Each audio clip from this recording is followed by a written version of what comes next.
So hello everyone, today we discuss about some basic concepts of chemistry, and this is the one of the important topic and particularly important for competitive exam and board. So here we discuss the 13 major topics, and the very first topic that we discuss in some basic concept of chemistry is हम पहला topic discuss करेंगे the importance of chemistry. अब ये topic थोड़ा theoretical है तो इसको हम स्टार्ट करेंगे पॉइंट्स में ही. सबसे पहले केमिस्ट्री जो है डिस्कस करता है मैटर के बारे में.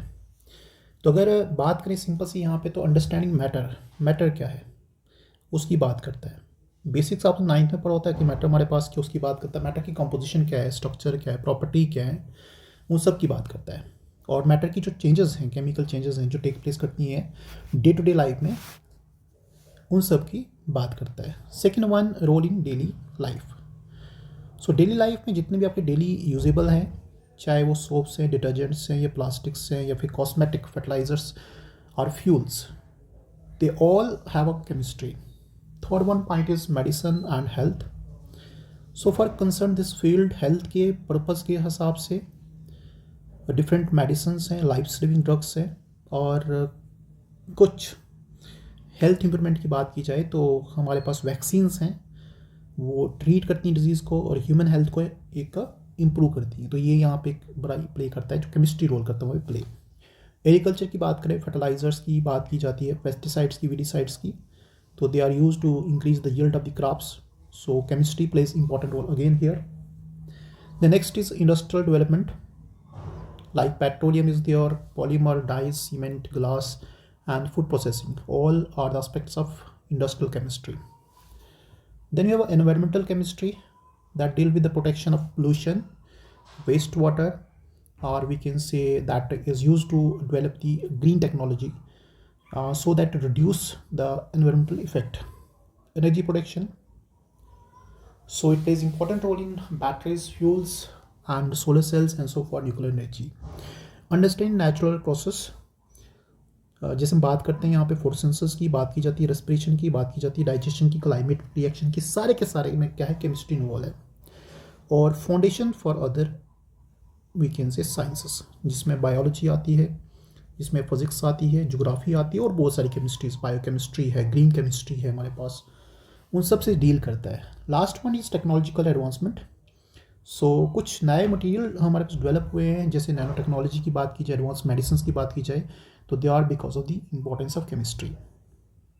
Now we have to go through second topic. बात करेंगे सेकंड टॉपिक की. सेकंड टॉपिक हमारे पास बेटा है मेजरमेंट इन केमिस्ट्री. अब मेजरमेंट इन केमिस्ट्री में क्या है, देखो वैसे तो मैं बात करूँ, जब मेजरमेंट की बात होती है तो सबसे हम बात करते हैं, जैसे मास की बात करते हैं, जो डिसाइड करता है अमाउंट ऑफ सब्सटेंस. ठीक है, इसमें से आप इंपॉर्टेंट याद होगी, जैसे तो सबको पता ही है कि 1 kg कितना होता है, 1000 ग्राम. ठीक है, और उसके बाद 1 ग्राम कितना होता है, तो कोई पूछे आपसे तो 1000 मिलीग्राम. और 1 मिलीग्राम कितना होता है, तो that is equal to 1000 microgram. Similarly 1 ton मतलब 1000 kg. और 1 पाउंड, तो 1 पाउंड होता है बेटा 454 ग्राम. तो ये मेजरमेंट है किसकी, मास की. वैसे वॉल्यूम की होती है, तो सिंपल से यहाँ पे वॉल्यूम को सबसे एस्पेक्ट है भाई कि 1 मीटर क्यूब में कितना वॉल्यूम होता है, 1000 लीटर, और 1 लीटर में कितना होता है बेटा, 1000 ml. ठीक है, 1000 ml. 1 लीटर किसके बराबर, तो 1 litre is equal to 1 decametre cube. और 1 ml और 1 सेंटीमीटर बराबर ही होता है, मतलब 1 litre is equal to 1000 ml या फिर 1 सेंटीमीटर क्यूब होता है हमारे पास. वैसे बात की जाए टेम्परेचर की, temperature basically degree of hotness और कोल्डनेस है हमारे पास. तो यहाँ पे 3 स्केल सबसे इंपॉर्टेंट है. पहला बेटा हमारे पास स्केल है सेल्सियस, फिर है बेटा फ़ारेनहाइट, और तीसरा है हमारे पास आपका kelvin. So you need to revise here the 4 formulas. Fahrenheit का formula you can revise this. ठीक है, अगर आपको डिग्री सेल्सियस में टेम्परेचर दिया है तो फ़ारेनहाइट कैसे निकालें, द वेरी फर्स्ट फार्मूला. अगर फ़ारेनहाइट में दिया तो डिग्री सेल्सियस में कैसे निकालें, और अगर केल्विन में दिया हुआ है तो मतलब सेल्सियस में दिया तो केल्विन कैसे निकालें, और फाइनली हमारे पास अगर केल्विन में दिया तो सेल्सियस में कैसे निकालें. ये सारे फॉर्मूले यहाँ पे दिए हुए हैं. Let us discuss one example here. तो अगर मैं बात करता हूँ, हमारे पास एक सिंपल से क्वेश्चन की बात करते हैं. हमारे पास बेटा टेम्परेचर है 25 डिग्री सेल्सियस. इसको हमने कन्वर्ट करना है केल्विन में, इसको हमने कन्वर्ट करना है फ़ारेनहाइट में। तो पहले फ़ारेनहाइट में कैसे निकालेंगे, we have to use formula number 1। So this formula Fahrenheit में निकालने के लिए आपको याद रखना है 9/5 जो भी टेम्परेचर दिया है फ़ारेनहाइट में निकालने के लिए, मतलब डिग्री सेल्सियस में दिया है, उसको यहाँ पे लिख दिया और इसको प्लस किया आपने 32 से। अगर हम यहाँ पे मैथ्स देखें तो we have 5 1s 5 and 5 5s 25 and 9 5s 45 plus 32 and that is equal to 77 degree Fahrenheit. So here we discuss the one formula. अब इसी को हमने कन्वर्ट करना है केल्विन में। तो अगर केल्विन में कन्वर्ट करना चाहते हो बेटा हमारे पास, तो what is the formula. So kelvin में आपको डिग्री सेल्सियस टेम्परेचर यूज़ करना है, उसमें ऐड करना है 273। तो डिग्री सेल्सियस कितना बेटा 25 प्लस हमारे पास कितना 273 and this is equal to 298 and this is the room temperature. ये हमारे पास रूम टेम्परेचर है जिसको बात करते हैं, मोस्टली हम केमिस्ट्री में इसी को यूज़ करते हैं हमारे पास। तो ये था हमारे पास दो इंपॉर्टेंट बेसिक्स कन्वर्जन हमारे पास, चाहे वो डिग्री सेल्सियस को फ़ारेनहाइट में कन्वर्ट करो या फिर आप उसको केल्विन में कन्वर्ट करो, ठीक है। अब pressure basically force upon area, और एक एटीएम का प्रेशर कितना होता है बेटा 760 millimetre of mercury column and 1 ATM is also equal to 760 of Torricelli, मतलब टॉरिसल और आपका millimetre of mercury column equal होते हैं। अगर इसको पास्कल में निकालें तो it is equal to 101,325 pascal, ठीक है। और अगर इसको हम नोटेशन से यहाँ पे लिखें तो it is 1.01325 into 10 rays power 5, और एक बार कितना बेटा अप्रॉक्सीमेटली 10 रेज़ पावर 5, और एक एटीएम कितना बेटा हमारे पास 1.013 बार के बराबर। सबसे बड़ी बात यहाँ पे याद रखना कि हमारे पास एक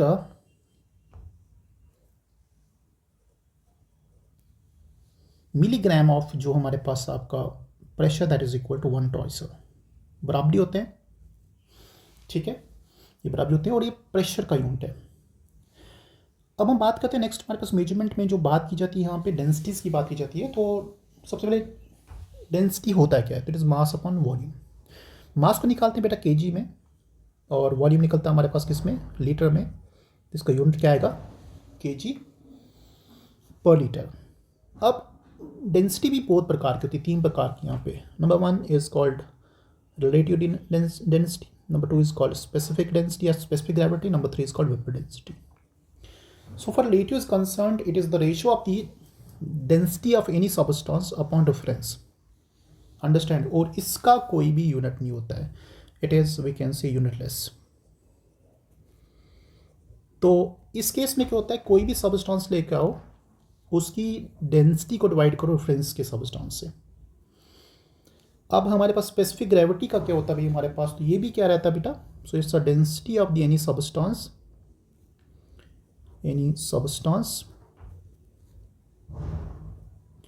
divided by density of water at 4 degrees Celsius.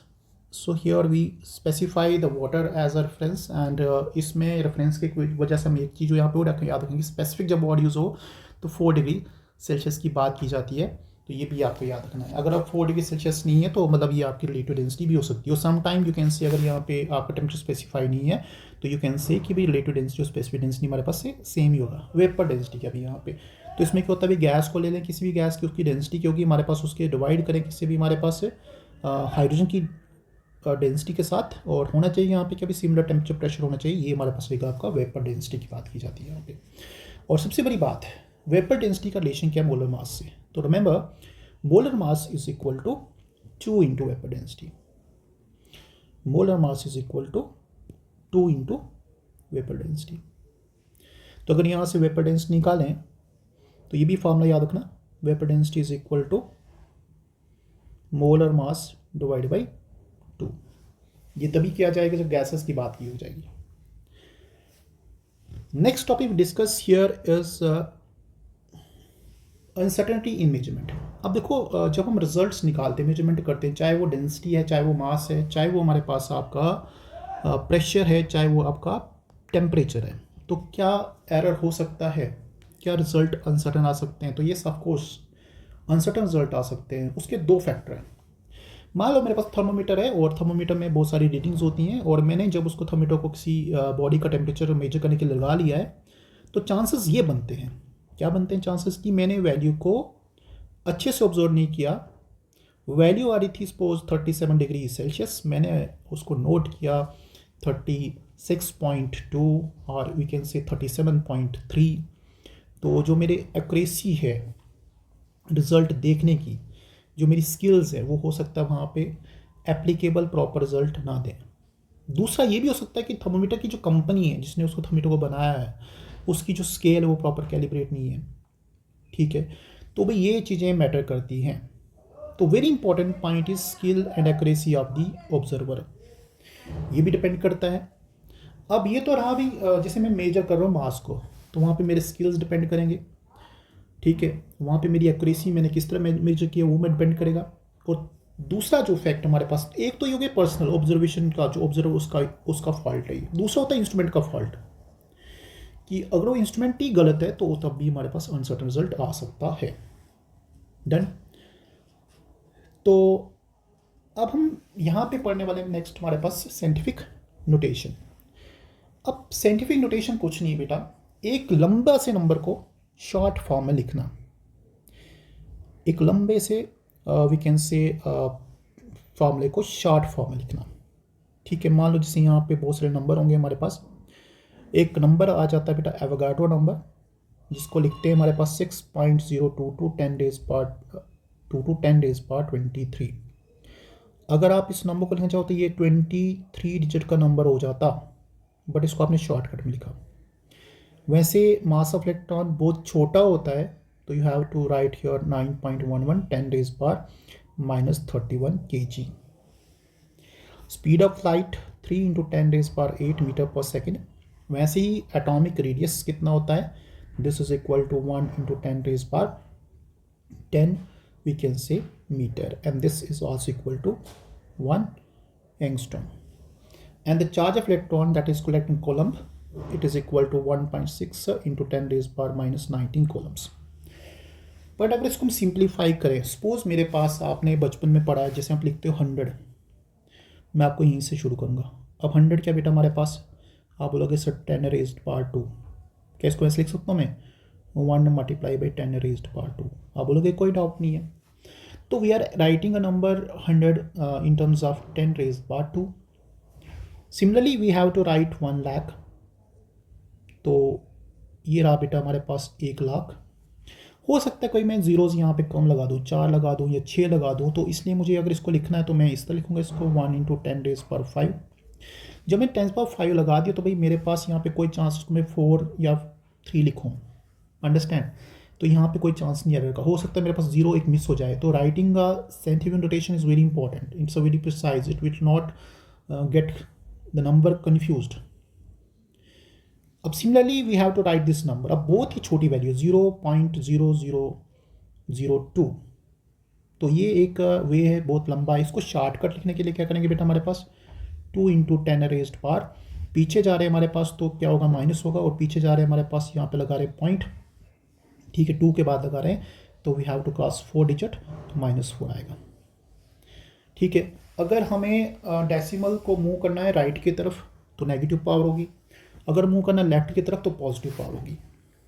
जैसे मान लो मेरे पास यहाँ पे 5000 है, इसको लिखा मैंने 5 into 10 raised power what we can say 3। तो मैंने अभी डेसिमल को मूव किया लेफ्ट की तरफ, तो यहाँ पे आया पॉजिटिव बेटा। अगर मैंने मूव किया राइट की तरफ तो यहाँ पे आएगा नेगेटिव बेटा। ये भी आपको यहाँ पे ध्यान रखना है, बहुत इंपॉर्टेंट एस्पेक्ट बता दिया मैंने। और इस साइंटिफिक नोटेशन को दिखाने का तरीका बेटा हमारे पास यहाँ पे क्या है, एक आपका कोई नंबर इंटीजर 1 to 10 कोई भी चलेगा, जीरो नहीं आ सकता यहाँ पे, और दूसरा 10 रेज्ड पावर n, और ये n की वैल्यू हो सकती है बेटा जीरो भी हो सकती है बेटा हमारे पास 1 हो 2 हो माइनस हो, कुछ भी हो सकती है हमारे पास, ये आपको याद रखना है। बट रिमेंबर m की वैल्यू हमारे पास 1 से बड़ी और 10 तक ही हम लिख सकते हैं, उसके बाद लिखने की खास जरूरत नहीं है। n is an integer, it can be even put as 0 also. Now based upon NCERT we have certain examples of this scientific notation and हम यहाँ पे अप्लाई करें आपका मेथड हमारे पास। अब पहला यहाँ पे पूछा भी कि 0.0048 को हम लिखेंगे साइंटिफिक नोटेशन में। तो देखो भाई क्या करते हैं यहाँ पे, कैसे लिखते हैं इसको। तो अब यहाँ पे आपको डेसिमल को मैं यहाँ पे ले रहा हूँ टुवर्ड्स राइट। तो 4.8 इंटू 10 रेज बार कितना राइट लिया मैंने यहाँ पे बेटा, 1 2 3, तो ये आएगा बेटा -3। ठीक है, अगर डेसिमल राइट की तरफ शिफ्ट हो तो नेगेटिव पावर, लेफ्ट की तरफ शिफ्ट हो तो पॉजिटिव पावर। अब यहाँ पे नंबर है बेटा 2 3 4 एंड वी कैन से 000, तो इसको लिखूंगा मैं यहाँ पे बेटा 2.34 इंटू 10 रेज। देखो भाई यहाँ पे डेसिमल को ले रहा हूँ मैं टुवर्ड्स लेफ्ट, तो आएगा पॉजिटिव आएगा। कितना लेफ्ट मैंने यहाँ पे क्रॉस की डिजिट, 1 2 3 4 और 5, तो यहाँ पे आ रहा है पावर 5। 8 इसको लिखता हूँ बेटा मैं यहाँ पे 8.008 लिख देता हूँ इंटू 10 रेज्ड पावर। तो मैंने अगेन लेफ्ट गया यहाँ पे, तो लेफ्ट में पॉजिटिव आएगा। कितने डिजिट मैंने क्रॉस की, 3 डिजिट क्रॉस, यहाँ पे लिख देता हूँ 3 में। ठीक है, यू कैन आल्सो राइट, अगर यहाँ पे 8.08 बहुत छोटा हो गया तो इसको आप लिख सकते थे, ऐसे भी लिख सकते हैं 8 इंटू 10 पावर 3। तो जरूरी नहीं आप इसको 8.008 लिखो, जब डेसिमल फॉर्म में लिख रहे हो इसको आप। अब बेटा यहाँ पे हम बात करते हैं, बट इसका जो लिखने का वे होता है यहाँ पे, एक चीज़ यहाँ पे इंपॉर्टेंट याद रखना कि हमने अब ये 2 नंबर लिखे हैं, ये सोच लेना यहाँ पे, ये 2 नंबर लिखे मैंने। अब मुझे ये बताओ इन दोनों में से राइट कौन सा है। आप बोलेंगे सर दोनों राइट हैं, बेटा वो मैथ में राइट है। अब यहाँ पे क्या ऐसा क्या लॉजिक है कि मैं इस पॉइंट को यहाँ पे स्ट्रेस कर रहा हूँ, इसके लॉजिक को बताने को भी मैं आपको थोड़ी देर बता दूंगा ये लॉजिक क्या है। ठीक है, इसके लॉजिक में आपको थोड़ी देर बताऊंगा। एक नंबर, एक कॉन्सेप्ट आता है सिग्निफिकेंट फिगर्स का, वहाँ पे डिस्कस करेंगे।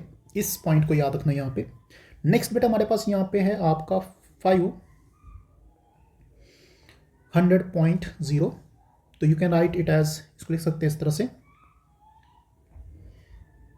5.000 इंटू 10 रेज पावर। मैंने डेसिमल को शिफ्ट किया 2 पॉइंट टुवर्ड्स लेफ्ट, तो यहाँ पे पॉजिटिव इंटू 2, और बेटा यहाँ पे लिखा है 6 पॉइंट। ऑलरेडी हमारे पास यहाँ पे 6.0012 है, m की वैल्यू 6 ही है, तो इसको हम कुछ कर नहीं सकते। हाँ, यहाँ पे क्या लगा सकते हैं, यहाँ पे n की पावर 0 लगा सकते हैं, जो मैंने पहले भी कहा आपको, क्योंकि 10 raised power 0 is equal to 1 और anything raised power 0 is equal to 1। तो ये भी यहाँ पे कॉन्सेप्ट है मैथ का, और यहाँ से हमें डेवलप हो जाता है आपका साइंटिफिक नोटेशन का। सो यस बेटा, हम बात कर रहे हैं हमारे पास सिग्निफिकेंट फिगर्स की। यही टॉपिक है जो मैंने ऊपर यहाँ पे एक पॉइंट बताया था, वही यहाँ पे रिवाइज करने का। सबसे पहले सिग्निफिकेंट फिगर्स हमारे पास क्या है, ठीक है, और उनमें से भी हम क्या रूल्स लगाते हैं कि रूल्स हमारे पास क्या है कि भाई कितनी फिगर्स होंगी, कितने डिजिट्स होंगे जिनको हम सिग्निफिकेंट फिगर्स कहते हैं। अब जितने भी बेटा, सबसे पहला point, all non zeros are a significant figure. Let's say मैं आपको यहाँ पे एक नंबर दिया है, मैंने कोई मेजरमेंट की और मेजरमेंट हमारे पास आई यहाँ पे 285 सेंटीमीटर लेंथ मेरे पास की। तो इसमें कितने डिजिट है बेटा, 3 डिजिट है। तो इसके कितने फिगर आएंगे, यहाँ पे 3 सिग्निफिकेंट फिगर्स आएंगे। क्यों आएंगे बेटा, क्योंकि ये सारे के सारे नॉन जीरो डिजिट्स हैं। पहली बात क्लियर। इसका मतलब ये हुआ कि अगर कोई जीरो आ जाए तो सिग्निफिकेंट फिगर नहीं है। फॉर एग्जाम्पल यहीं पे एक बात करते हैं, मैंने यहाँ पे अगेन वॉल्यूम लिया है, तो that is equal to 0.25 ml, और इस केस में जीरो को मैं अगर काउंट ना करूँ तो यहाँ पे आएंगे कितने फिगर बेटा, हमारे पास 2 सिग्निफिकेंट फिगर्स आएंगे। बट ये जीरो जो है ना, ये जीरो पहले दिया हुआ है, ठीक है, पहले मतलब प्रीसीडिंग जीरो है।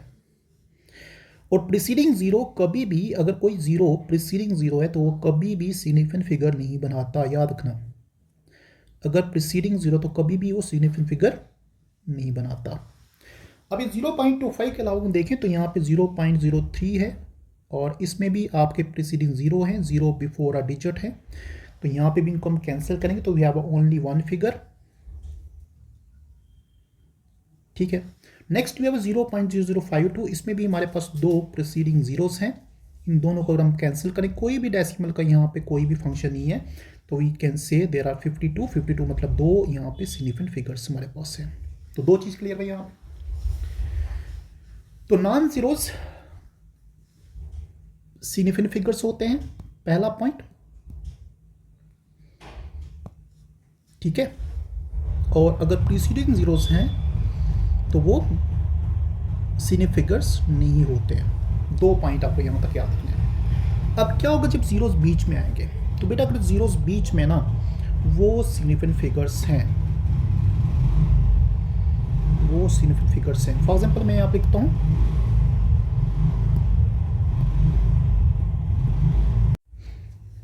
फॉर एग्जांपल यहाँ पे लिखा मैंने, तो एक नंबर दिया बेटा यहाँ पे 2005 और डेसिमल बीच में। देखो दोनों के दोनों जो एक्सट्रीम नंबर पे ना, अगर लेफ्ट साइड पे देखें तो हमारे पास 2 और राइट साइड देखो 5 है, तो ये काउंट होंगे भी सारे। जब जीरोस बीच में होंगे तो ये सारे काउंट होंगे। तो मतलब इसके पास में हमारे पास 4 सिग्निफिकेंट फिगर्स हैं। और वही बेटा मैं यहाँ पे बात कर रहा था आपकी एक 0.8008 को जब मैंने कन्वर्ट किया था, रिमेंबर लिखा था 8.008 इंटू 10 रेज्ड पावर हमने 3 लगाया था यहाँ पे, और मैंने कहा था इसको मैं ऐसे लिख सकते हैं 8 इंटू 10 रेज्ड पावर 3। अब बेटा राइट कौन सा है और रॉन्ग कौन सा है ये हमें बताना है यहाँ पे। तो मैं बोलूँ यहाँ पे अगर मैं सिग्निफिकेंट फिगर्स का कॉन्सेप्ट लगा दूँ तो बताओ बेटा इसमें कितनी फिगर्स हैं? 4, ठीक है, 4 फिगर है। बताओ इस नंबर में कितनी फिगर्स हैं? यहाँ पे भी आप पावर्स को यूज़ नहीं करोगे, यहाँ पे 10⁻³ उसको नहीं मानते हम, सिर्फ हम खाली देखते हैं m की वैल्यू। जितनी m की वैल्यू हमारे पास बेटा है वही हमारे पास नंबर ऑफ सिग्निफिकेंट फिगर्स हमारे पास होती है। तो कितनी यहाँ पे 4 आ रही है। अब मुझे बताओ इस नंबर में कितनी आ रही है? आप बोलोगे सर यहाँ पे 1 आ रही है, 1 ही बोलोगे ना आप, यहाँ पे 1 आ रही है। तो अगर यहाँ पे 1 आ रही तो भाई ये हमारे पास, हम इसको काउंट नहीं करेंगे, हम इसको काउंट करेंगे यहाँ पे, ये हम देखेंगे। तो अगर राइट आंसर इसका होगा तो हमारे पास हमें यहाँ पे देखना कि ओरिजिनल नंबर में कितनी 4 थी, यहाँ पे भी 4 ही आनी चाहिए, ये कोशिश यहाँ पे याद रखना। तो एग्जैक्ट आंसर आपका ये हो सकता है, 1 वाला नहीं हो सकता। अब क्या होगा जब जीरोस हमारे पास से ट्रेलिंग होंगे? ट्रेलिंग मतलब पीछे वाले जीरो होंगे, zero at the right hand. इनको एक नाम और बोलते हैं, remember they are called trailing zero. तो क्या ट्रेलिंग जीरो को काउंट किया जाता है? यहां पे 2 केसेस हैं। अगर ट्रेलिंग जीरो एक नंबर के पीछे है, नंबर 1 पॉइंट, और अगर ट्रेलिंग जीरो नंबर के पीछे तो है बट डेसिमल साथ में, तो क्या होगा? अगर trailing numbers, trailing zeros number के पीछे हैं बिना किसी डेसिमल के, तो यहाँ पे बेटा इनको काउंट नहीं किया जाता, मतलब यहाँ पे आएगी एक सिग्निफिकेंट फिगर आएगी। पहली बात ये क्लियर आपको। बट अगर यहाँ पे डेसिमल है, डेसिमल की वजह से यहाँ पे बनेंगे टोटल हमारे पास 4 सिग्निफिकेंट फिगर्स, ठीक है। तो जब डेसिमल ना हो तो खाली नंबर देखो, और डेसिमल हो तो फिर जीरो को भी काउंट करो। अब से मान लो यहाँ पे लिखा हुआ है 0.200, ठीक है। क्या यहाँ पे जीरो इग्नोर होंगे? नहीं, डेसिमल के बाद हैं, तो कितने फिगर आएंगे बेटा? यहाँ पे 3 सिग्निफिकेंट फिगर्स आएंगे। अब बोलोगे सर यहाँ पे भी डेसिमल के बाद है, बट डेसिमल के बाद हैं, बट डेसिमल जो है उसके बाद तो जीरो है ही नहीं हमारे पास, यहाँ पे तो नहीं आया। हाँ, अब यहाँ पे एग्जांपल बताता हूँ एक और। अब यहाँ पे 100 नंबर है, तो क्या यहाँ पे कोई डेसिमल है? नहीं है, तो इन जीरोस को बाहर निकाल दो, एक सिग्निफिकेंट फिगर होगा यहाँ पे, ठीक है। बट इसको अगर मैं ऐसे लिखता हूँ, अब यहाँ पे कितने बता दो, तो यहाँ पे 4 बनेंगे, 4 सिग्निफिकेंट फिगर्स, क्योंकि यहाँ पे डेसिमल आ गया, ठीक है। और इसको लिख सकते हैं नंबर को। देखो यहाँ पे अगर हम इसको बताएं इसमें 1 क्यों आया, तो यहाँ पे देखो भाई ये 1 क्यों आया, 1 इंटू 10 रेज़ पावर 2। और अगर इसके 2 फिगर दिखाने तो कैसे दिखाएंगे? 1.0 10 पावर 2। अगर 3 दिखाने तो कैसे दिखाएं? 10.00 इंटू 10 पावर 2। तो मतलब ऐसे हम इसको एक नंबर के हिसाब से इसको बढ़ा भी सकते हैं, ज़रूरी नहीं यहाँ पे कि भाई वो सेम ही आए। फिर एक अगर नंबर कोई है, ठीक है, उसको हम इन्फिनाइट वे से भी लिख सकते हैं, उसको हम इन्फिनाइट जीरोस लगा के भी लिख सकते हैं। मान लो मैंने 2 की बात करूँ यहाँ पे, अब देख रहा हूँ यहाँ पे 2 लिखा मैंने, तो अब लोग सिर्फ एक फिगर है। अब 2.0 में कितने हैं? 2। अब 2.00 में कितने हैं बेटा? 3, ठीक है। 2.0000 में कितने बेटा हमारे पास? तो 4 और 5। और तो यहाँ पे बताओ बेटा कितने हैं? तो यहाँ पे हमारे पास इसके इन्फिनाइट भी चल सकते हैं। एक एग्जैक्ट नंबर के इन्फिनाइट फिगर्स भी होते हैं, ठीक है। और इन्फिनाइट फिगर्स एक और है आपका पाई जैसे है, पाई के भी बहुत इन्फिनाइट फिगर होते हैं, वो तो नॉन टर्मिनेटिंग नंबर है। तो इस तरह से भी, और याद रखना साइंटिफिक नोटेशन में हमेशा आपको जो m वैल्यू होती है, m मतलब 4.01 जो वैल्यू है उसी को काउंट किया जाता है। इसमें हमारे पास 3 फिगर होंगे, इसमें हमारे पास 4 फिगर होंगे हमारे पास, ठीक है, डन। तो ये था सिग्निफिकेंट फिगर्स का एक छोटा सा टॉपिक हमारे पास। अब एनसीईआरटी एग्जाम्पल की यहाँ पे मदद से हम कुछ को समझेंगे। तो बताओ भैया बेटा पहले नंबर में कितने फिगर्स हैं? तो जितने भी नॉन जीरोस हैं वो तो काउंट नहीं होंगे, तो मतलब यहाँ पे 2 फिगर आएंगे। इसमें 0 इन बिटवीन है, काउंट होगा हमारे पास 3 फिगर आएंगे। इसमें भी बिटवीन जीरोस हैं हमारे पास, तो यहाँ पे भी क्या आएंगे नॉन जीरो के बीच में, तो यहाँ पे भी आपके 4 आएंगे। अभी बेटा ट्रेलिंग वाले हैं, बिना पॉइंट के बिना डेसिमल के, यहाँ पे कॉमा दिया हुआ है तो इसमें 3 आएंगे। यहाँ पे डेसिमल है हमारे पास और वो डेसिमल नॉन जीरो के बाद ही फॉलो हो रहा है जीरोस के बीच में, तो ये होंगे बेटा 4। और यहाँ होंगे बेटा हमारे पास कितने, तो नंबर है टोटल 4 और 5। तो ये बेटा सिग्निफिकेंट फिगर्स हमारे पास डिफरेंट केसेस में। अब आते हैं राउंड ऑफ करना है। अब देखो यहाँ पे राउंड ऑफ भी करना है और उसके साथ में हमें 3 फिगर्स में आंसर देना है। तो इसको राउंड ऑफ करें तो ये बनेगा 34.2। इसको राउंड ऑफ करें तो 10.4। इसको राउंड ऑफ करें तो 0.04 एंड 59 को थोड़ा करते हैं,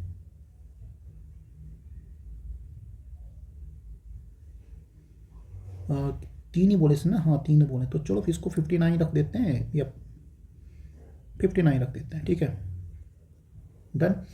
इसको राउंड ऑफ करना भी 28, तो कैसे कर दो 210 कर दो। अब इसके 3 ही बनेंगे ना, तो मतलब 810 कर दो। इसको भी हम कर सकते हैं बट यहाँ पे 2 ही आ रहे हैं, तो भाई बेसिक इसको यहाँ पे ये रखें तो आई थिंक बेटर ही होगा। तो मैंने इसको राउंड ऑफ नहीं किया, इसको करेंगे तो बनेगा नहीं प्रॉपर सा हमारे पास, या तो ऊपर ही जाना पड़ेगा 60 ऊपर जाना पड़ेगा 60, तो यहाँ पे ये रख देते हैं, ठीक है। ओके भाई, यहाँ पे तो 3 फिगर्स हमारे बन जाते हैं। अब बात करते हैं एसआई यूनिट की। हाँ, अब बेटा एसआई यूनिट हमारे पास इस्टेब्लिश हुआ 11th जनरल कॉन्फ्रेंस की बात की जाए, वेट एंड कॉन्फ्रेंस की बात की जाए, और ये हुई थी हेल्ड बेटा 1960 में। कौन सी जगह पे? पेरिस में। और पेरिस कहाँ पड़ता है? फ्रांस में, अंडरस्टैंड। और जब 1960 में तो हमारे पास टोटल इस समय 6 यूनिट थे एसआई यूनिट। फिर लगभग 1971 में ऐड हुआ मोल, ठीक है, तो 1971 में हुआ ऐड मोल। अब ये 7 बेसिक यूनिट जो बनते हैं हमारे पास, वो क्या है हमारे पास? उसमें मास आता है, लेंथ आता है, टाइम आता है, करंट आता है, टेम्परेचर आता है, अमाउंट ऑफ सब्सटेंस आता है, और ल्यूमिनस इंटेंसिटी आती है। इनके जो यूनिट है बेटा हमारे पास, जैसे हमारे पास ऐसा यूनिट है, मास का केजी होता है, और लेंथ का मीटर होगा, हमारे पास टाइम का सेकंड होगा, करंट का इलेक्ट्रिकल करंट का एम्पेयर होगा, उसके बाद टेम्परेचर का केल्विन होगा, और अमाउंट ऑफ सब्सटेंस का मोल होगा, और ल्यूमिनस इंटेंसिटी का कैंडिला होगा भाई, ठीक है। तो ये हमारे पास इनके डिफरेंट यूनिट है। अब इसके साथ ड्राइव भी आते हैं। ड्राइव में फॉर्मूला बेस हमारे पे, जैसे मान लो फोर्स है, ठीक है। अब फोर्स को तो बेटा फोर्स होता है मास इंटू एक्सेलरेशन, ठीक है। मास को हम केजी बोलते हैं, है ना, मास को हम केजी बोलते हैं, और एक्सेलरेशन हमारे पास की होती है, तो यू नो दैट। अगर हम इसको थोड़ा और देखें तो मास निकालेंगे केजी में, एक्सेलरेशन मीटर सेकेंड माइनस 2, ठीक है।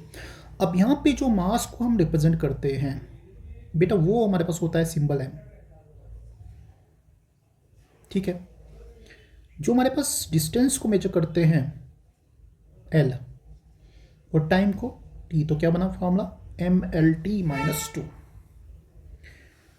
वर्क एनर्जी तो जूल में होती है हमारे पास, इसका डायमेंशन फॉर्मूला क्या होगा? Mole litre square time -2। Power, तो power is rate of doing work, तो ये होगा भी आपका वर्क अपॉन टाइम। तो अब जब वर्क है हमारे पास, तो वर्क का बेटा हमारे पास it is called work upon time.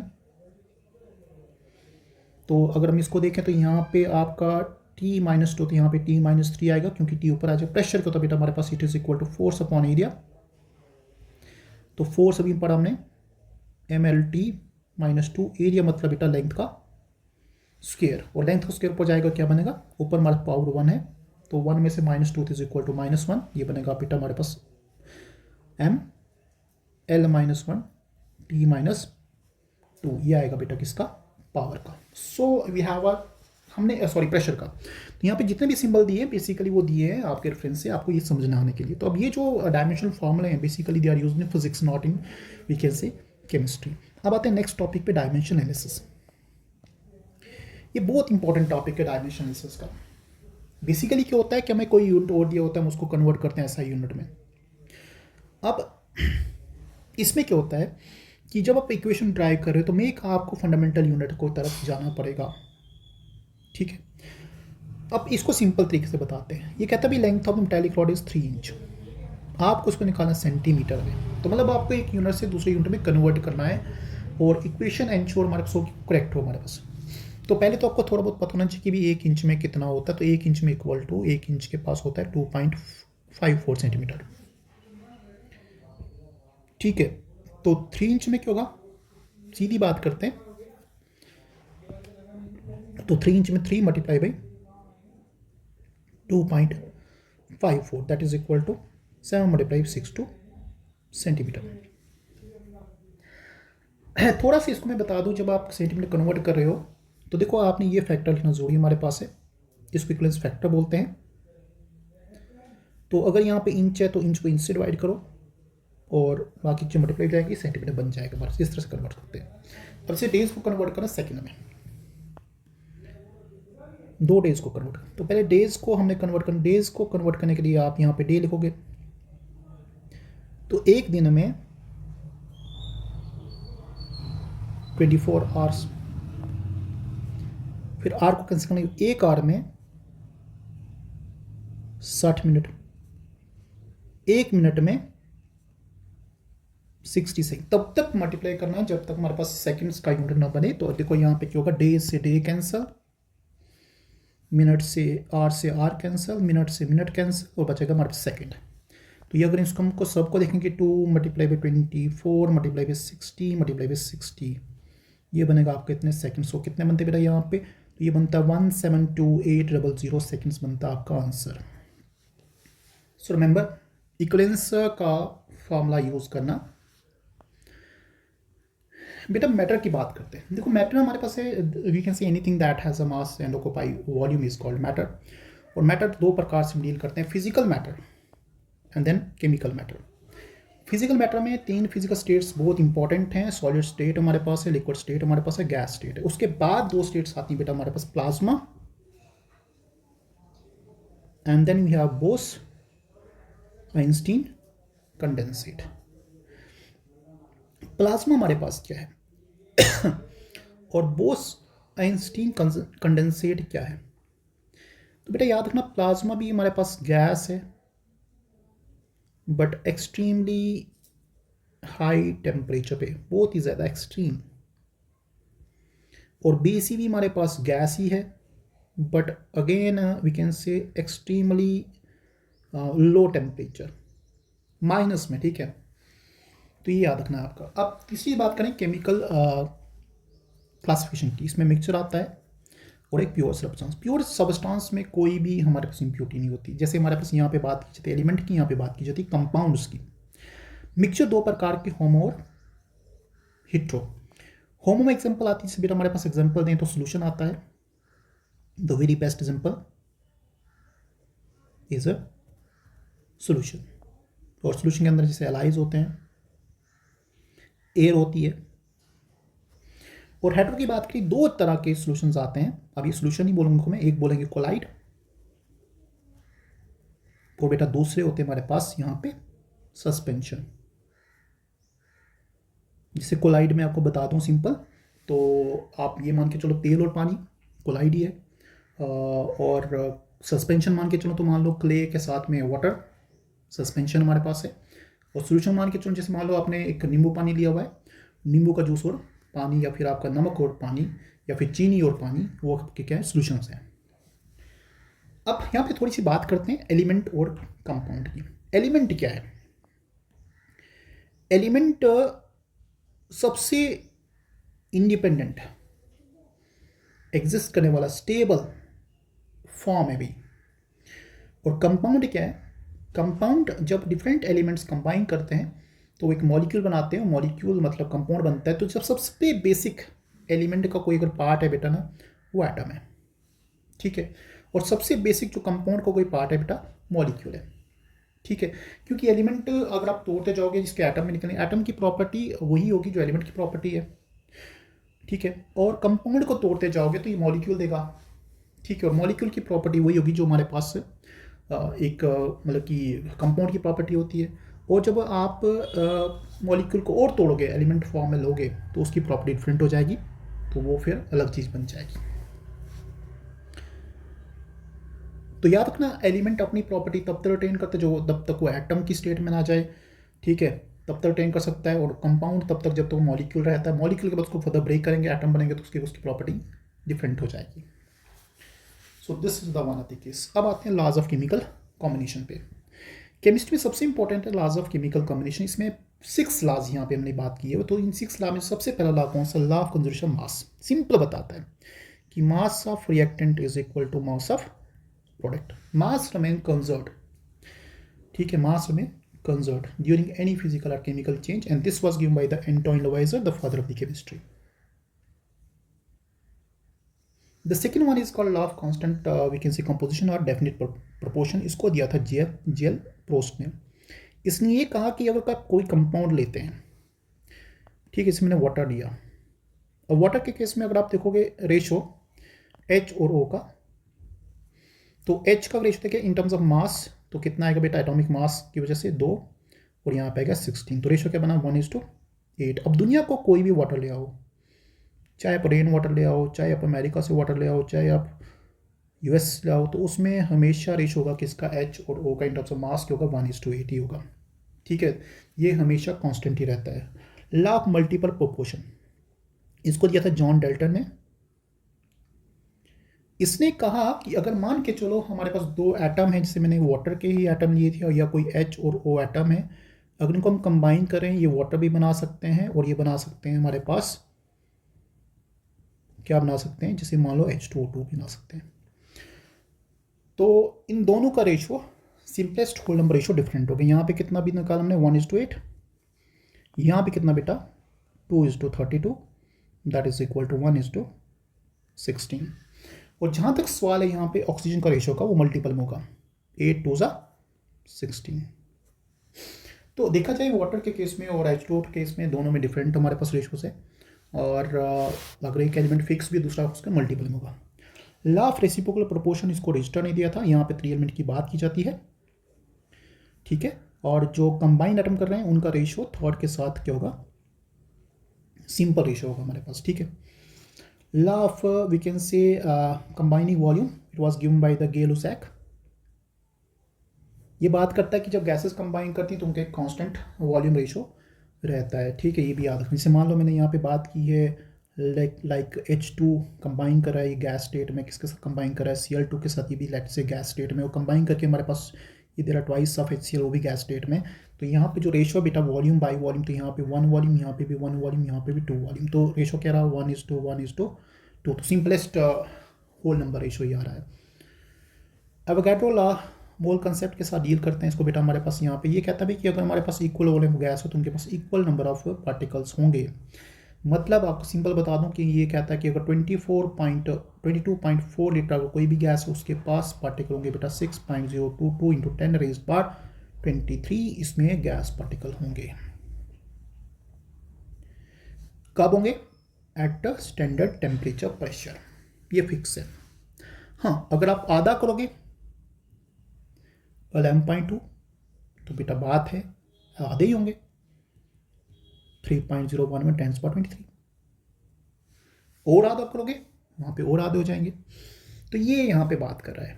तो ये एप्लीकेबल है खाली गैसेस के लिए भी, और वो भी गैसेस जो आइडल गैसेस हमारे पास हों। ये था एवोगैड्रो लॉ, मोल कंसेप्ट से डील करता है। अब बेटा हमारे पास है नेक्स्ट टॉपिक, हमारे पास डाल्टन एटॉमिक थ्योरी। तो it was given by the Dalton, John Dalton, near about in 1808। और ये थ्योरी हमारे पास जो थी, इसको इन्होंने पब्लिश किया था एक पेपर में, बुकलेट में, जिसका नाम था new system of chemical philosophy, new system of chemical philosophy. अब इसमें सबसे पहले क्या, जॉन डेल्टन ने कहा था भी कि एटम में जो मैटर है वो इंडिविजिबल है, जो बाद में मतलब गलत साबित हो गया। फिर इसने कहा भी जितने भी एटम हैं वो एलिमेंट के उनकी प्रॉपर्टी आइडेंटिकल होती है, इवन उनका मास आइडेंटिकल होता है, और अगर एटम्स डिफरेंट है तो उनका मास भी डिफरेंट होगा, हमारे पास उनका प्रॉपर्टी भी डिफरेंट होंगी। Compounds are formed when atom of different elements combine in a fix ratio, ये भी हमने पढ़ा भी, ठीक है। Chemical reaction involve reorganisation of atoms, ठीक है। These are neither created nor can be destroyed, law of motion यहाँ पे गवर्न हो रहा है, तो जितने भी लाज हैं वो यहाँ पे डील करते हैं। हाँ, बट याद रखना वॉल्यूम के लाज यहाँ पे बहुत हम डील करते हैं। तो यही बात हम पढ़ेंगे। Dalton's could explain the laws of combination, however it could not explain the law of gaseous volume, understand, ठीक है। It could not provide the reason for combining atoms which were answer later by the different number of scientist. तो इसने कुछ ऐसा नहीं बताया, बस इसने ये बताया। फिर उसके बाद डिफरेंट साइंटिस्ट आए, जिसमें आपका लवाइजर है, जिसमें आपका जेल प्रोस्ट है, उन्होंने बताया कि how the laws are governing combination of chemical combination, understand. अब आता है बेटा मोल कॉन्सेप्ट। सो मोल कॉन्सेप्ट की मैं बात कर रहा हूँ यहाँ पे। तो बेटा आता है मोल कॉन्सेप्ट पे। मोल कॉन्सेप्ट में बेटा आप जब मोल की बात करते हैं तो यहाँ पे सबसे पहली बात होती है बेटा नंबर्स की। तो थोड़ा एक बात करते हैं एवोगाड्रो नंबर की। एवोगाड्रो नंबर बेसिकली है क्या पहले, तो दैट इज 6.022 10⁻23। इसमें से नंबर को थोड़ा सा हम देखें तो ये नंबर बता रहा टाइम के बारे में, ठीक है। सुबह के 6 से लेकर शाम के 6 तक, 6 AM से शाम के 6 PM तक। ये बता रहा है डेट के बारे में, ठीक है। और ये बता रहा है मंथ के बारे में 10। अब डेट कौन सी है 23rd, मंथ कौन सा 10th मंथ इज कॉल्ड अक्टूबर। तो 23rd ऑफ अक्टूबर को मनाया जाता है बेटा मोल डे, इंटरनेशनल या वर्ल्ड मोल डे मनाया जाता है। तो नंबर एवोगाड्रो नंबर इसको कहा जाता है। अब हमारे पास यहाँ पे हमें इसके साथ में हमें अगर मान लो मैं आपको सिंपल ये बता दूँ कि एक डजन में कितने वी कैन से आर्टिकल्स होते हैं, तो आप बोलोगे सर 10 आर्टिकल्स, ठीक है। तो क्या ऐसा कोई यूनिट है कि हमारे पास हम अनकाउंट नंबर को भी काउंट कर पाएँ, तो वह मोल है। तो how to calculate the moles. अगर किसी चीज़ का मास दिया है तो पहला फॉर्मूला गिवन मास किसमें, वो भी ग्राम में। इसको डिवाइड करेंगे, अगर एटम है तो ग्राम एटॉमिक मास, अगर मॉलिक्यूल है तो ग्राम मोलर मास। एक फॉर्मूला। नंबर ऑफ मोल्स निकालने के, अगर किसी के पास दिए हैं आपके नंबर ऑफ मॉलिक्यूल्स दिए हैं, एक और फॉर्मूला। नंबर ऑफ मॉलिक्यूल्स दिए हैं, उस केस में क्या करोगे, उस केस में आप डिवाइड करोगे एवोगाड्रो नंबर से, विच इज इक्वल टू 6.022 10⁻23। अगर उसका वॉल्यूम दिया हुआ है किसी चीज़ का, गैस के लिए गिवन वॉल्यूम किस में बेटा, हमारे पास लीटर में, इसको डिवाइड करोगे मोलर वॉल्यूम से, which is equal to 22.4 litre at STP।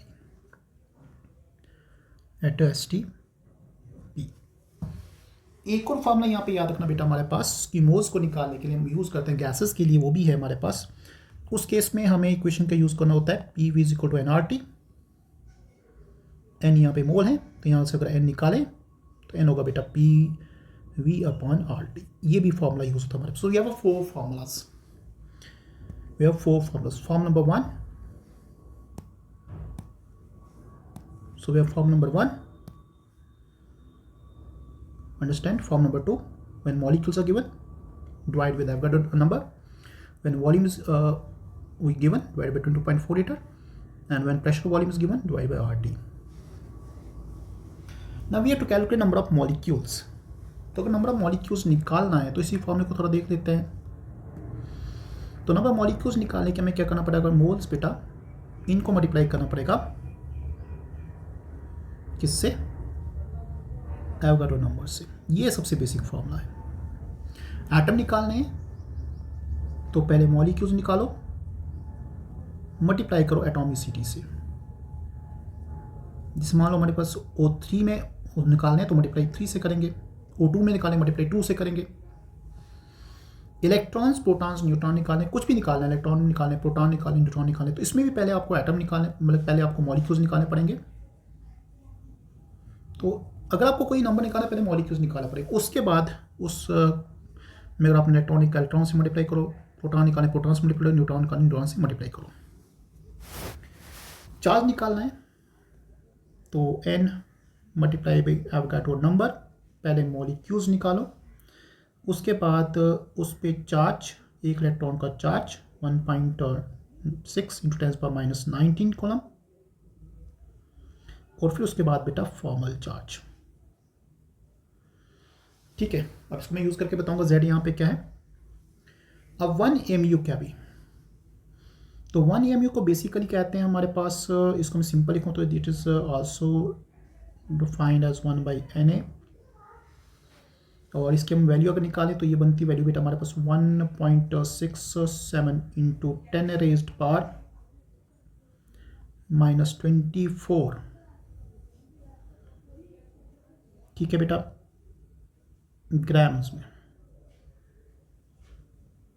और केजी में 27, ये 1 mu की वैल्यू है।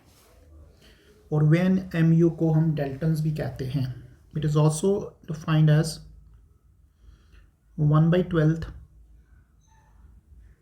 the mass of one atom of carbon 12। Understand, ये 1 mu है। लॉस्ट नंबर क्या बेटा, तो ये आपका Avogadro number divide by 22400, that is volume. तो मतलब सिंपल सी बात करें, इसको हम डिवाइड करें तो 6.022 divide by 22400, so this comes out to be 0.000269 10 raised power 23, 2.69 into 10 raised power, कितने जीरो कैंसिल बेटा, 4 जीरो कैंसिल, तो 19 आएगा। ये आपका लॉस्ट में नंबर है। ठीक है, बेसिकली कितने हमारे पास नंबर ऑफ पार्टिकल्स हैं या नंबर ऑफ मॉलिक्यूल्स हैं पर क्यूबिक सेंटीमीटर ऑफ वॉल्यूम। ठीक है बेटा, ये हमारे पास लॉस्ट नंबर कहा जाता है। ये पूरे फॉर्म आपके मोल कंसेप्ट के डील करते हैं। यहाँ पे एक छोटा सा जो mu के साथ रिलेशन हमारे पास है कि भी mass of one hydrogen atom कितना होगा, तो पहले निकालें कैसे, ये इंपॉर्टेंट है। ठीक है, तो चलो अगर हम यहाँ पे मैं मास ऑफ वन एटम निकाला तो पहले भी निकालें कैसे, that's a very important thing. देखो, मास ऑफ वन एटम किसी का भी निकालना है तो सिंपल टू डू, आपको क्या करना है, उस एटम का gram atomic mass divide by Avogadro number. तो ये आएगा हमारे पास ग्राम एटॉमिक मास, इसका एक ही होगा यहाँ पे, upon 6.022 into 10 raised power -24 gram, and this is equal to 1.67 into 10 raised power -24 gram. ठीक है, और अब इसको हम डिवाइड करेंगे AMU से, दोनों का ऑलमोस्ट एक ही आता होगा आपका 1.0080 MU। ठीक है, दोनों का ऑलमोस्ट सेम ही होता है, तो इसमें कुछ वन के बराबर ही आता है, 1.08 लिखना लिखते हो। ठीक है, अब नेक्स्ट बेटा हमारे पास बात आते हैं, हमारे पास यहाँ पे we have the important topic. अच्छा, यहाँ पे पूछा calculate moles atoms of oxygen, we can say oxygen, phosphorus, electron, proton, neutron total charge in 9.5 gram of the phosphate. तो पहले मोल्स निकालते हैं। बेटा मोल का फॉर्मूला क्या बताया, given mass upon molar mass. तो 9.5 अपॉन 95 का फॉस्फेट का मोलर मास होगा यहाँ पे 95। कितना बना बेटा, 0.1 बना। तो पहले मोल्स निकाले। अब बोला बेटा एटम्स ऑफ फास्फोरस। तो फास्फोरस का एटम पहले moles multiply by molecules multiply by 1, एक ही है, तो बनेगा बेटा 0.1 Na। अब ऑक्सीजन के 0. पहले मोल्स, फिर एवोगाड्रो नंबर, और कितने भी यहाँ पे एटम्स हमारे पास 4 हैं, ये बनेगा आपका 0.4 Na इसका आंसर। ठीक है, अब निकालें इलेक्ट्रॉन्स बेटा। तो पहले तो इलेक्ट्रॉन यहाँ पे देखो भी,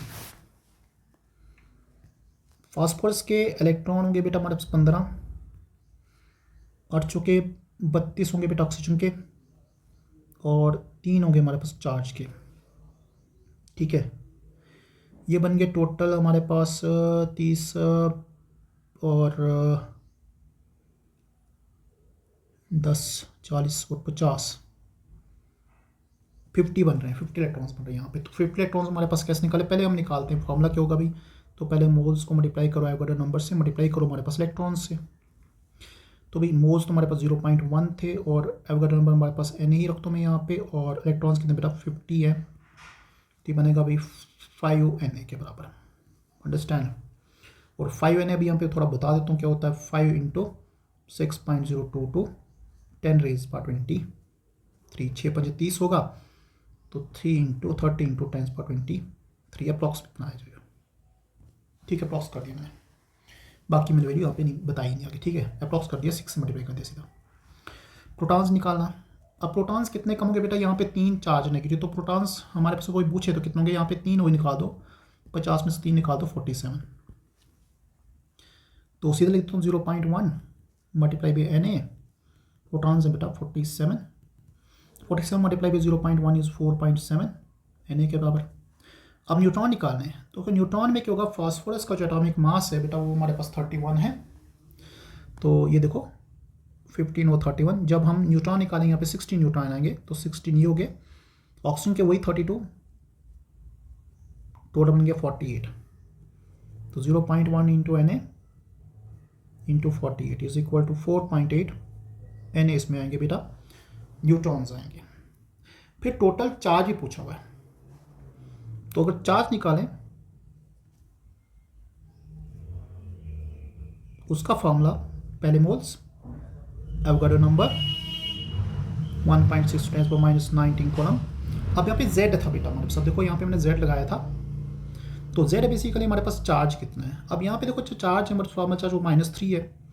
अब -3 नहीं लिखेंगे, सीधा लिखेंगे 3, और याद रखना यहाँ पे अगर माइनस तो चार्ज लिखा के माइनस नेगेटिव लगा देंगे, ये बनेगा हमारे पास। तो मोल्स बेटा हमारे पास 0.1, एवोगाड्रो नंबर 6 ही रख देता हूँ, 6 इंटू 0.22 10⁻23, और ये होगा बेटा 1.6 इंटू 10⁻⁻19 मल्टीप्लाई बाई 3। ठीक है, सबसे पहले हमारे पास अगर वैल्यूज़ की बात की जाए, तो अगर इन दोनों वैल्यूज़ को अगर मैं मल्टीप्लाई करूँ, तो ये इसका शॉर्टकट भी याद रखना, ये बनेगा हमारे पास, मैं थोड़ा ऊपर कर रहा हूँ यहाँ पे, 0.1 को हम 0.1 लिख रहा हूँ, ये होगा भी 16 × 96, 9.6 10⁻4, ये भी लिख सकते हो आप फॉर्म में सीधा, इंटू 3। ठीक है, अब बेटा 6 × 18, 9 × 27 और 28 इंटू 10⁻4 इंटू 0.1, ये बनेगा हमारे पास आंसर कितना, 28.8 इंटू 10⁻3, ये आएगा टोटल चार्ज, किसमें कॉलम में आएगा। ठीक है, आंसर आपको माइनस में लिख सकते हो, या इसको माइनस में रखना रखो माइनस में, अगर चार्ज पॉजिटिव तो पॉजिटिव में रखते हैं, अगर चार्ज नेगेटिव में तो यहाँ पे नेगेटिव में रखते हैं, यहाँ पे नेगेटिव में आंसर, अब उसको लिखने की जरूरत हमारे पास है। तो ये था बेटा हमारे पास आपका क्वेश्चन जो इंपॉर्टेंट था, जिसमें आपको मैंने प्रोटॉन्स निकाले, इलेक्ट्रॉन्स निकाले, न्यूट्रॉन निकाले। तो ये हमने पहले मोल्स निकाले, फिर हमें प्रोटॉन्स निकाले, फिर हमने यहाँ पे निकाले ऑक्सीजन एटम्स निकाले, सॉरी प्रोटॉन्स नहीं है, फास्फोरस एटम्स है हमारे पास, थोड़ा लिख देते हैं यहाँ पे क्योंकि आपको बात भूल जाए। फास्फोरस एटम है हमारे पास, ऑक्सीजन एटम है हमारे पास। फिर हमारे पास हमने इलेक्ट्रॉन्स निकाले,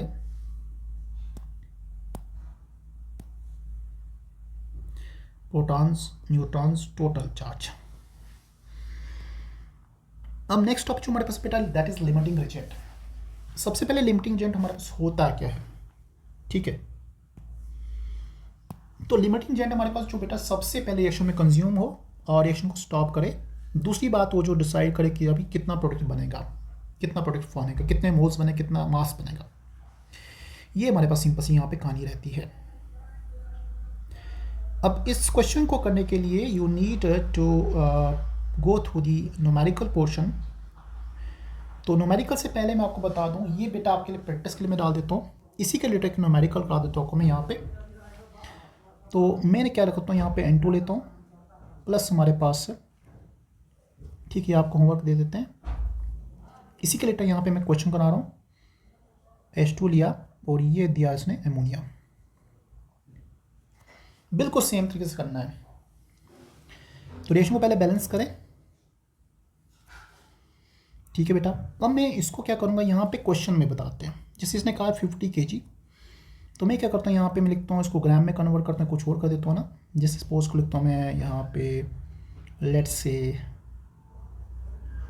10 ग्राम का देता हूँ, ये कर देता हूँ मैं यहाँ पे सपोज 7 ग्राम का देता हूँ। और एमोनिया कितना बनेगा, देखो बेटे पहले हमारे पास सबसे पहली बात, हम इसको 2 कॉलम में डिवाइड करेंगे। क्या डिवाइड, अब लिमिटिंग एजेंट कोई एक होगा, या तो N2 होगा या तो H2 होगा। तो हमें नहीं पता, तो पहले एज्यूम करते हैं कि भी दोनों हैं। तो चलो लेट करते पहले, let N2 be limiting agent. Equation हिसाब से 1 मोल N2 फॉर्म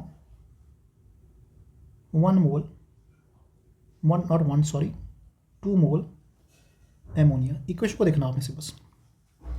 अब 1 मोल का मास बेटा कितना होता है, तो नाइट्रोजन का एटॉमिक मास है बेटा हमारे पास 14, और यहाँ पे 2 हैं तो 28। सो 28 ग्राम, इसका मास होता है 17, 17 लूजा 34 ग्राम, ठीक है। तो 28 ग्राम और 34 ग्राम बनाएंगे तो 10 कितना बनाएंगे, 10 ग्राम कितना बनाएंगे, 34 अपॉन 28 मल्टीप्लाई बाई 10, ठीक है। 34 को हम डिवाइड करेंगे किससे, 28 से, कीजिएगा। This is equal to 12.14 gram ammonia. तो यहाँ पे एमोनिया कितना बनता है, 12.14 ग्राम बनता है। एक बात, ठीक है। अब हम दूसरी तरफ जाएंगे, अभी तक कुछ डिसाइड नहीं हुआ, आपने निकाल दिया, यूनिटी मेथड लगा दिया। अब नेक्स्ट आते हैं, let H2 be the limiting agent. तो H2 में बेटा 3 मोल्स हैं हमारे पास यहाँ पे H2 के, and they form again 2 mole of ammonia. Done. 3 moles मतलब बेटा 6 gram is equal to again हमारे पास आपका 34 ग्राम एमोनिया बनाएगा। क्वेश्चन नंबर 7 है, देयरफॉर 7 ग्राम कितना बनाएगी, यूनिटी मेथड लगा देते हैं। तो 34/6 मल्टीप्लाई हमारे पास कितना होगा, 7। 34 multiply 7 divide by 6। So this is equal to 39.67 ग्राम। अब एमोनिया कहाँ ज़्यादा बना, तो बेटा एमोनिया बनता है ज़्यादा कहाँ पे, जहाँ पे हाइड्रोजन है। एमोनिया कम कहाँ पे बना है? जहाँ पे नाइट्रोजन है। तो जहाँ पे एमोनिया कम बना, जहाँ पे प्रोडक्ट कम बना, वही हमारे पास लिमिटिंग है। Therefore we can say N2 is the limiting agent. N2 क्या हमारे पास इज अ लिमिटिंग एजेंट। तो एमोनिया फॉर्म कितना हुआ यहाँ पे question? Ammonia form is equal to 12.14 gram. तो ये दो आपके आंसर होंगे। This is answer number 1, this is answer number 2।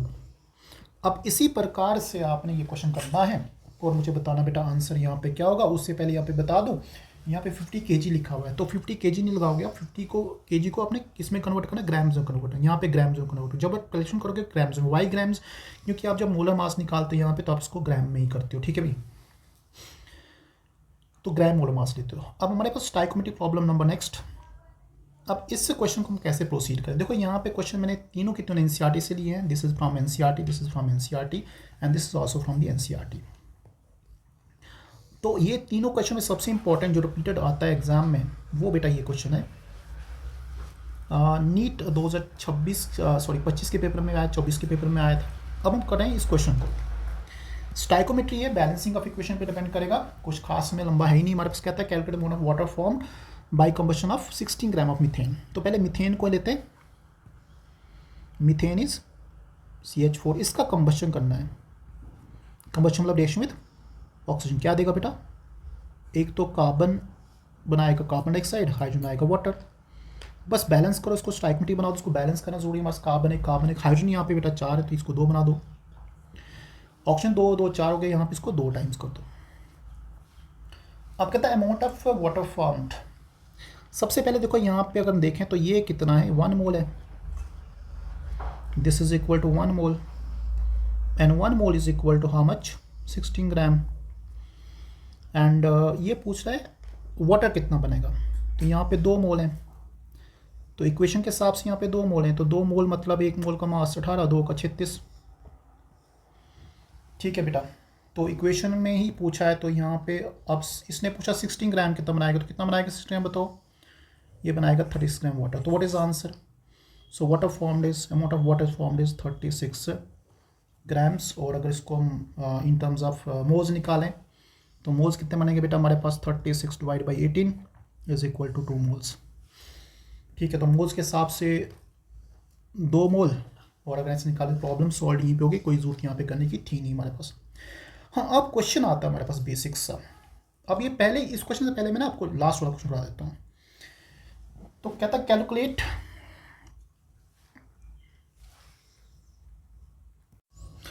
फिर हम आ रहे हैं इस क्वेश्चन पे, मोस्ट इंपॉर्टेंट क्वेश्चन। और इस क्वेश्चन को हमने करना है 1 सेकेंड के अंदर। That's a very very important. तो अब आप इस क्वेश्चन को देखिएगा और आप भी स्टार्ट कीजिएगा।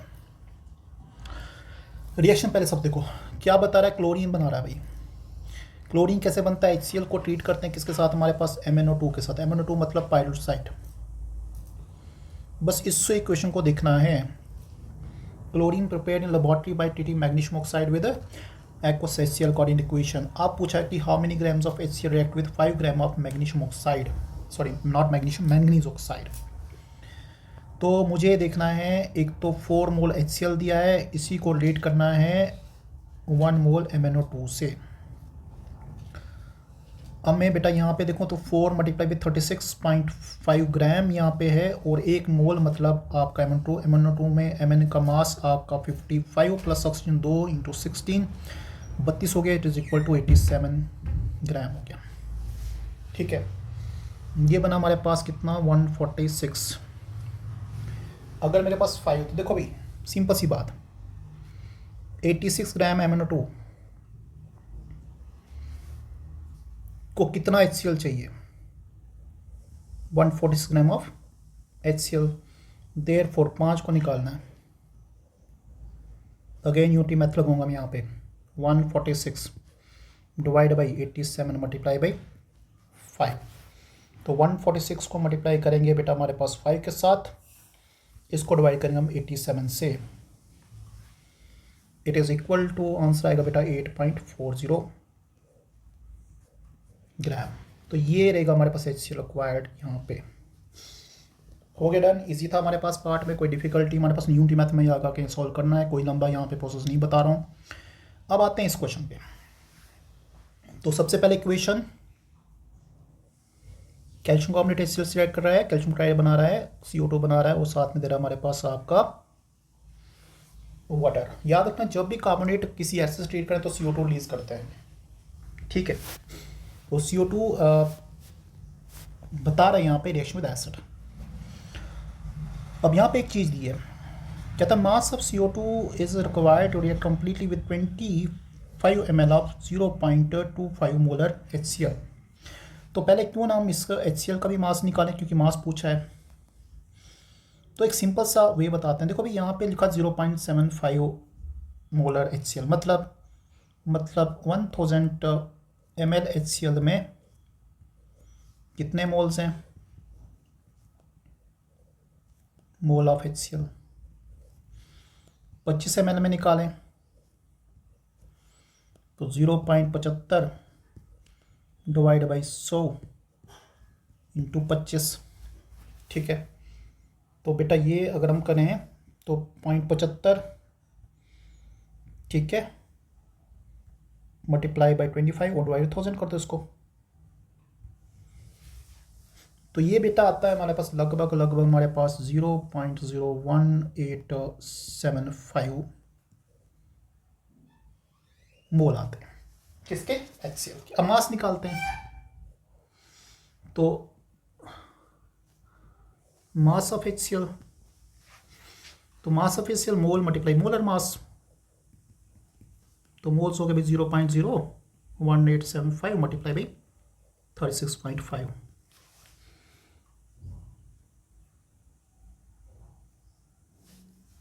ये आता है 0.684 ग्राम पर मोल, ये इसका मास होगा।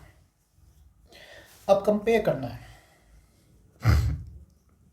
देखो कंपेयर करना में कैल्शियम कार्बोनेट को, ठीक है। अब यहाँ पे 1 मोल कैल्शियम कार्बोनेट है और 2 मोल HCl, ठीक है। 1 मोल में 100 ग्राम, 2 मोल में 36 into 36.5 is equal to 7273 gram, ठीक है। बट हमें चाहिए 0.64 कुछ, therefore 0.648 gram HCl is equal to बेटा 100 डिवाइड बाई 73 मल्टीप्लाई 0.684। तो इसी नंबर को मल्टीप्लाई करेंगे 100 से, मतलब 0.84 को इसी को डिवाइड करेंगे किससे बेटा, हमारे पास 73 से। ये आएगा बेटा 0.94 के पास में। इतना ग्राम हमारे पास हमें चाहिए कैल्शियम कार्बोनेट। तो this way we calculate the answer, ठीक है। तो आपको यहाँ पे मोल कंसेप्ट लगाना है सिंपल सा। देखो यहाँ पे जो पूछा तो हमने यहाँ पे स्टोइकियोमेट्री लगा दी, ये वाला पार्ट हमने स्टोइकियोमेट्री वाला पार्ट लगा दिया, ठीक है। ये हमने ऊपर मास निकाल दिया, इसका फॉर्मूला बता दिया, ठीक। उससे पहले हमने मोल कंपेयर किए। Now we have a last topic that is molar molecular formula, empirical formula. तो पहले बेटा ग्लूकोज पे आता हूँ। ग्लूकोज का फार्मूला C6H12O6। अब ये फार्मूला कौन सा है, दिस इज मोलर फार्मूला और we can say molecular formula. अगर हम सिंपलेस्ट वे में लिखें तो यहाँ पे रेशो था 6:12:6। इसी को हम थोड़ा अगर मॉडिफाई करें तो इसको अगर हम लिखें सिंपलेस्ट वे में तो इसका सिंपल एटॉमिक रेशो क्या आएगा, 1:2:1। This simple atomic ratio is called nothing but called empirical formula, ठीक है। तो अब फॉर्मूला क्या बना है इसका, CH2O, ठीक है। एग्जाम्पल और देते हैं तो बेंजीन, इसका मोलर फॉर्मूला C6H6, 6 रेशो 1:1 होगा। Empirical formula CH। दोनों को कंपेयर करें तो हमारे पास याद रखना molar formula is equal to N into empirical formula, ठीक है। और यहाँ पे मॉलिक्यूलर फार्मूला C6H6 हमारे पास है, तो ये होगा भाई N इंटू CH, तो यहाँ पे 6 से मल्टीप्लाई करें इसको तो बनेगा C6H6। तो यहाँ पे N की वैल्यू 6 हमारे पास, वैसे यहाँ पे N की वैल्यू 6 आएगी हमारे, दोनों किसमें 6 आ रही है यहाँ पे। अब नो डाउट ये तो पहले क्लियर होगा। अब मॉलिक्यूलर फार्मूला एक्चुअल फार्मूला है और एम्पेरिकल फार्मूला सिंपलेस्ट फार्मूला है, बट ये एक्चुअल फार्मूला नहीं है। इसी पे आते बेटे क्वेश्चन पे कि कैसे निकालें एम्पेरिकल फार्मूला, उसके लिए रूल्स यहाँ पे क्वेश्चन दिया है, तो उसी क्वेश्चन हम करेंगे। यहाँ पे कहता है कि molecular formula of iron, oxide of iron which is present in mass percentage दिया, तो भाई आयरन कितना है यहाँ पे 69%, ऑक्सीजन कितना है यहाँ पे 30.1%।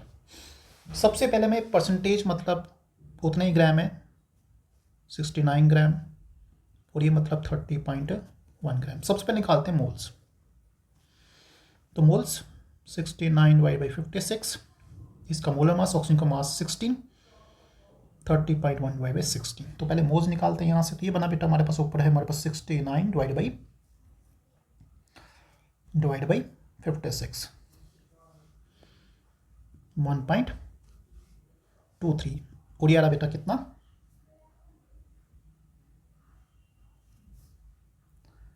30.1 डिवाइड बाई 16 1.88। अब निकालेंगे बेटा यहाँ पे सिंपलेस्ट इनका रेशियो, 1.23 को डिवाइड करेंगे 1.23 से, छोटे नंबर से डिवाइड करते हैं, 1.88 को डिवाइड करेंगे 1.23 से, ये तो 1 के बराबर, ये बेटा 1.5 के बराबर। आप देखो पॉइंट में नहीं आना चाहिए, तो इसको निकालेंगे होल एटॉमिक रेशियो, किसी ऐसे नंबर से मल्टीप्लाई करें जो हमारे पास इसको वैल्यू में कन्वर्ट कर 2 से मल्टीप्लाई करते हैं, 2 1 2 एंड 2 मल्टीप्लाई 3, 1.5 से 3 हो गया भैया, ठीक है, हमने इसको मल्टीप्लाई किया। अब हमारे पास आयरन कितना आया, 2 ऑक्सीजन कितना आया, तो ये होगा इसका मॉलिक्यूलर फार्मूला। याद रखना इसी क्वेश्चन में इसका सेम एम्पेरिकल फार्मूला भी इसी तरह से आता है, और क्वेश्चन भी हमारे पास यहाँ से प्रोसीड हो जाता है। मेरे क्वेश्चन हमारे पास आपका एनसीईआरटी का, इसको भी लास्ट कर लेते हैं, उसके बाद हम बात करेंगे आगे, ठीक है। तो यहाँ पे दिया मॉलिक्यूलर मास, तो सबसे पहले यहाँ पे कंपाउंड है, ऑर्गेनिक कंपाउंड है, हाइड्रोजन दिया हुआ है 4.7%, इसको ग्राम लिख देता हूँ मैं यहाँ पे, और कार्बन दिया है 24.27 ग्राम, और क्लोरीन दिया हुआ है कितना 71.65। तो पहले मोल्स निकालते हैं, तो ये तो भाई 4.07 ही आएगा। कार्बन बेटा हमारे पास 24.27 है, इसको करेंगे तो ये बनेगा आपका अप्रॉक्सीमेटली 2 ही आएगा हमारे पास, है ना। तो ये भी आपका 71 के पास में है,